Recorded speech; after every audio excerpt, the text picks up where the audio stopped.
मित्रांनो, आपण आजवर रक्ताच्या नात्यांसाठी कोर्ट कचेऱ्या, भांडणं आणि खून झालेले पाहिले असतील. पण सध्या सोशल मीडिया आणि जगभरात एका अशा अनोख्या नात्याची चर्चा सुरू आहे ज्याने सर्वांनाच विचार करायला भाग पाडले. एका 19 वर्षाच्या मुलाने आपल्या सख्ख्या आई वडिलांना संपत्तीतून बेदखल केलं आणि आपली तब्बल 28 कोटी रुपयांची मालमत्ता आपल्या एका मित्राच्या नावावर करून दिली. होय, तुम्ही अगदी बरोबर ऐकलत, 28 कोटी रुपये.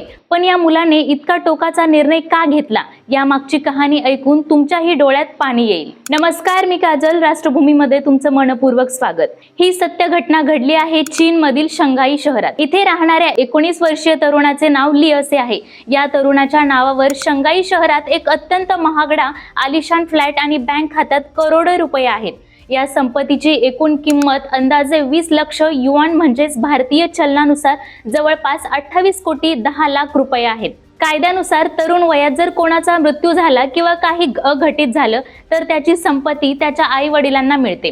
पण ली याने शंघाईमधील चायना विल रजिस्ट्रेशन सेंटरमध्ये जाऊन एक कायदेशीर मृत्यूपत्र तयार केलं आणि या मृत्यूपत्रात त्याने आपल्या आई वडिलांचे नाव पूर्णपणे वगळून आपल्या एका बालपणीच्या मित्राला या संपूर्ण 28 कोटींच्या मालमत्तेचा एकमेव मालक बनवलं. आता तुम्हाला प्रश्न पडला असेल की पोटच्या मुलाने आई वडिलांसोबत असं का केलं, तर यामागचं कारण अत्यंत वेदनादायी आहे.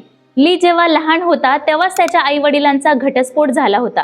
घटस्फोटानंतर दोघांनीही आपापली दुसरी लग्ने केली आणि आपापल्या संसारात व्यस्त झाले. त्यांनी लीकडे पूर्णपणे दुर्लक्ष केलं. त्याला पैशाची कमतरता भासू दिली नाही, पण लहानपणापासून त्याला कधीच आई वडिलांचं प्रेम आणि मानसिक आधार मिळाला नाही. तो घरात पूर्णपणे एकटा आणि एकाकी पडला होता. तो डिप्रेशन मध्ये सुद्धा गेला होता. अशा कठीण आणि अंधाऱ्या काळात त्याचा एक बालपणीचा मित्र त्याच्या आयुष्यात देवासारखा धावून आला. या मित्राने लीला केवळ मानसिक आधारच दिला नाही तर त्याला डिप्रेशन मधून बाहेर काढलं. जेव्हा जेव्हा लीला रडण्यासाठी, खांद्याची किंवा बोलण्यासाठी हक्काच्या माणसाची गरज असायची तेव्हा हा मित्र त्याच्या सोबत असायचा.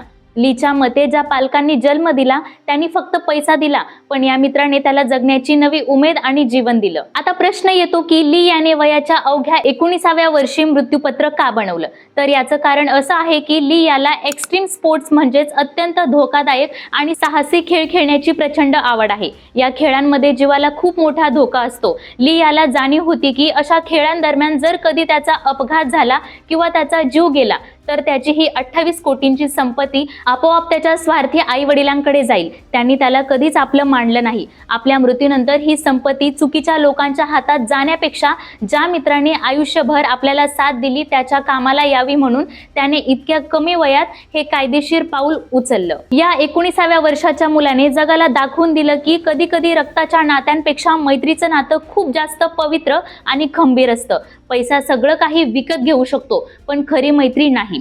तर तुम्हाला या मुलाचा हा निर्णय योग्य वाटतो का?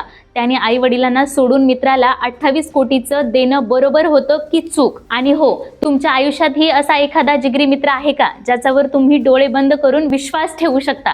त्याला कमेंटमध्ये नक्कीच टॅग करा. व्हिडिओला लाईक करा, शेअर करा आणि अशाच नवनवीन माहितीसाठी आपल्या चॅनलला सबस्क्राईब करायला विसरू नका.